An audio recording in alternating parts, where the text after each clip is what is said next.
This afternoon we're going to be doing two things at once with the Vape A Mite vaporizer for oxalic acid in treating honeybees. Vape A Mite is the device you see on the right. The one on the left my brother-in-law purchased on the internet for about $70 a year and a half ago or so.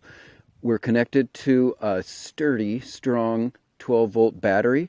You can see right now it's outputting about 12 3/4 volts. It's important to have a strong battery. And I'm going to now measure 2 small scoops of oxalic acid into each reservoir. This will be the recommended FDA dose for a 2 brood box hive. You can also use the good old USA method of a 1/2 teaspoon measure for the same thing. If you live in a warm climate and don't need 2 brood boxes, you just work with one. Of course, you use half the dose. European researchers found that using 4 times the recommended dose still had no detrimental effect upon honeybees or their brood, which that's another reason I like to use oxalic acid in the vapor form. It is a whole lot less stressful and dangerous for the bees. So with that, I'm in place. I'm going to go over here and connect the battery clamp simultaneously and get started.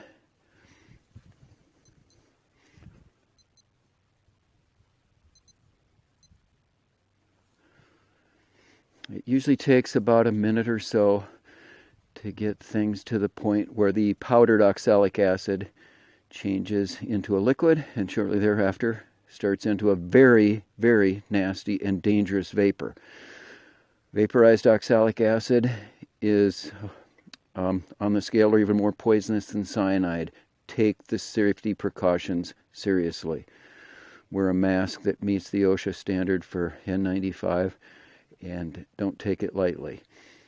Oxalic acid in itself is not dangerous in other forms. It's what gives rhubarb its nice little tartness. Its highest concentration. Okay, there at about 45 seconds, we see the Vape A Mite start to liquefy. No sign of action in the other device. The larger chamber here is our friend, and it's also precision machined on a CNC machine that my brother has in Moscow, Idaho, and that makes all the difference. See that fine white dust that's going safely away from me? I chose to do this test at a point in time where the wind is consistently coming from the right. Do not do this with pets or children nearby that are curious.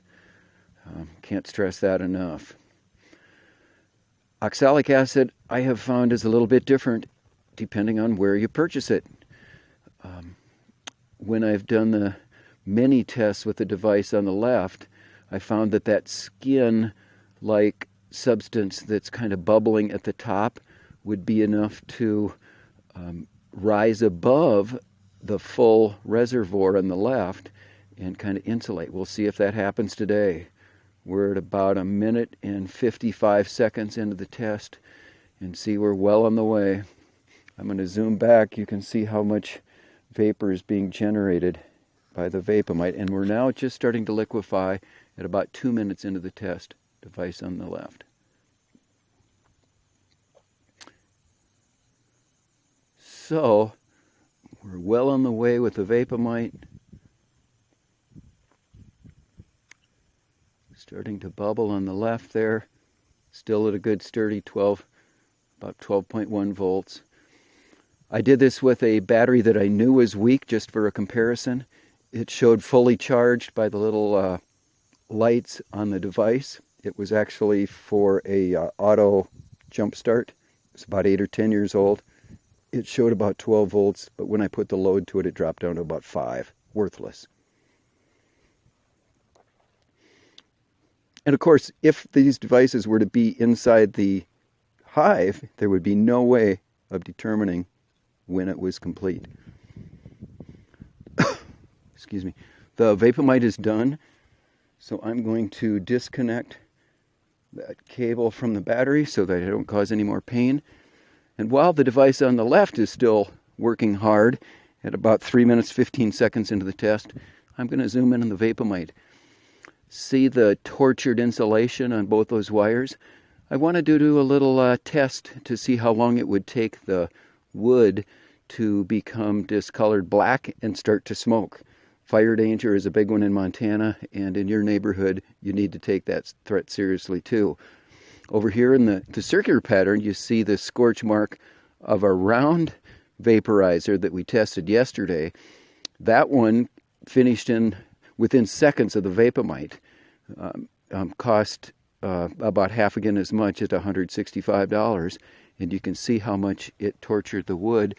And in fact, right up in this corner, it even caused a little depression.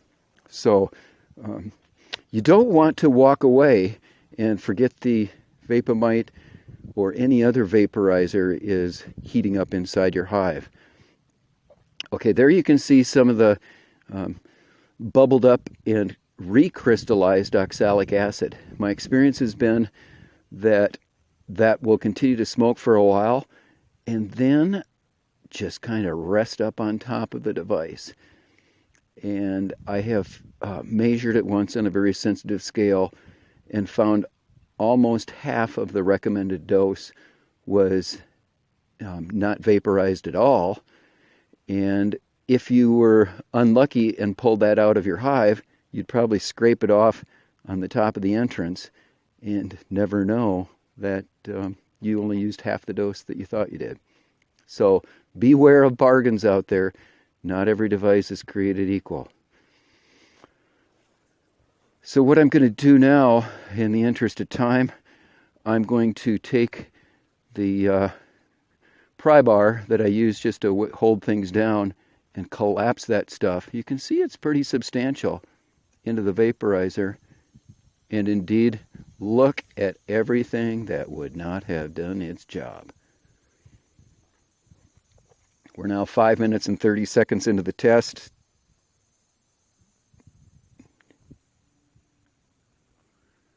Just about done. 5 minutes and 40 seconds, let's call it good. That is how you safely test. And remember that when you put the device into the hive, it will stay warm for quite some time. If you start out with a warm device, it will not take nearly as long to do as from a cold start. But be careful that you cool it off somewhat by putting it on a damp rag, as you can see in our other videos, to cool it down so that when you add the oxalic acid, you don't have it immediately start to sublimate. Thank you. Bye.